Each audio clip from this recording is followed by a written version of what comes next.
This blindfold solve has 23 million views, but it's fake. Here's why. Before he starts, look at the cubes. They all have color pairs in the same spots.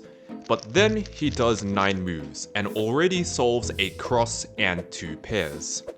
This is already suspicious because it's 4 less moves than the current world record. The only thing that makes sense now is to solve this pair, moving the fingers up, turning the left side. But in the next 140 moves, he doesn't turn the left side a single time. So what is he doing?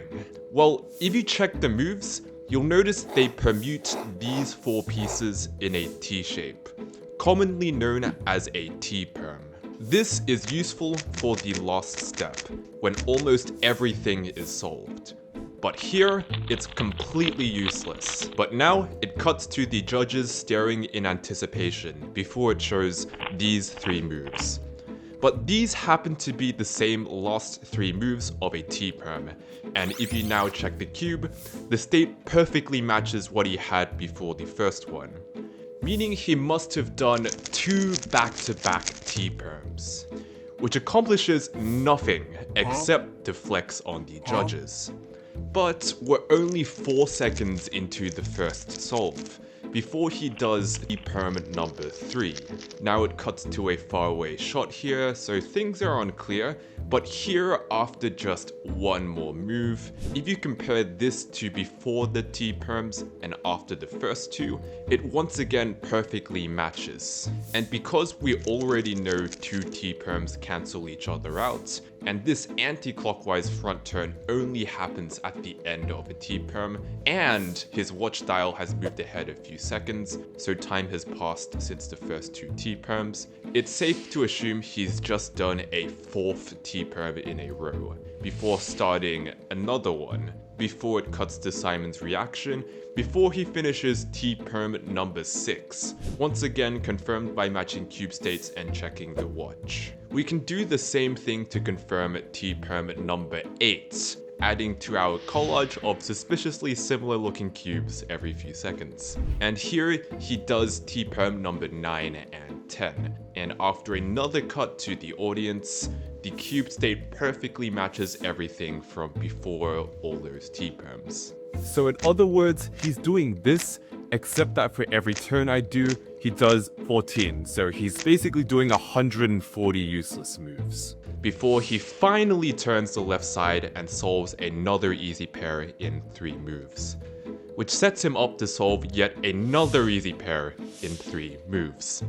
Meaning that if we subtract the 140 useless moves, he solved the first 2 layers in 15 moves, 9 moves less than the current world record. But more importantly, because we know the first 2 layers are done, we know these 2 stickers must be white, these 2 corners have orange and red, which leaves this last corner remaining. And with this, if I undo all the moves I mentioned before, I get the exact cube state shown at the start of this video. But going back to that last pair, it turns out Flavian wasn't even trying to solve it. It just so happened that the first 3 moves matched up with yet another T-perm. He then of course does another to cancel it out as it cuts to judge reactions and then his final few moves. But it doesn't stop there because he's going to do a second solve. And remember how I said there were matching color pairs? Well, this color also matches this pair. This bar is opposite in color to this one and same for this sticker. And in plain English, it looks like this could be the same fake scramble as the first cube, except that the colors are different. And if you watch his turns, you'll realize they are indeed the exact same as what he had on the first cube, which means he does another useless T-perm. But here it skips to the end of the solve, but based on his watch, it's likely he did a similar amount of T-perms as the first one, but we don't know for sure. But what I do know is if you follow the exact same core solution, you end up with something that looks like the last layer of the first solve. Because from here, basically every speed cuber would orient the last layer or do an OLL like this. And the second half of this lines up perfectly with what we see after the cut. But now, the only thing that makes sense for someone as fast as him is to do a G-perm, to solve everything in one go. But instead, more like a beginner, he permutes the corners then the edges. And the corners that need to be swapped happen to be next to each other. So of course, the one time it makes the most amount of sense, he does a J-perm. And it's not even the standard fast J-perm. But it does leave him with this cool finisher, which also matches the end of solve 1. Meaning that he basically did 2 solves with what seems like hundreds of useless moves in the middle with the same prepared scramble and solution. But now for the grand finale, solving with just one hand. Surely he does something different, right?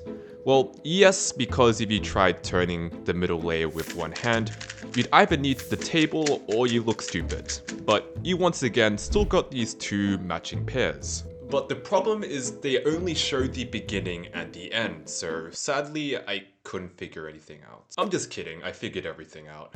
I got a blank cube and tracked every single move he did in the first sequence, filling it in sticker by sticker, and filling the rest in by deduction. And this reveals something very strange. Not only can every pair be solved in 3 moves like the first 2 scrambles, which is already beyond ridiculous, but you can do the exact same moves to solve every single one. This leads to the exact same case we saw in solves 1 and 2, which matches what we see him do in this shot. Then of course, finishes the solve off like we saw earlier. But there's one more thing I haven't told you yet. Flavian is actually fast at solving the cube.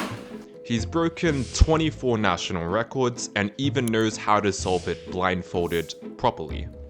So why fake it? Well, real blindfold solving is obviously harder to do, especially under all the pressure, because you have to memorize on the spot by using letters turned into sounds, images, words. But if the judges or audience are not quiet, it can be very distracting. Also, blindfold solving requires a lot more moves to solve just a few pieces at a time, because we need to preserve the location of the rest of the pieces, so we can keep track of them. Which ironically for beginners happens to usually use a lot of T-perms, but in this case they actually solve pieces. And it's clear in this video she does this because she solves the corners first before solving all of the edges. So different piece types separately. But while you can play it very safe by memorizing and reviewing more than usual, if you screw up, it's pretty obvious, so there's zero room for error.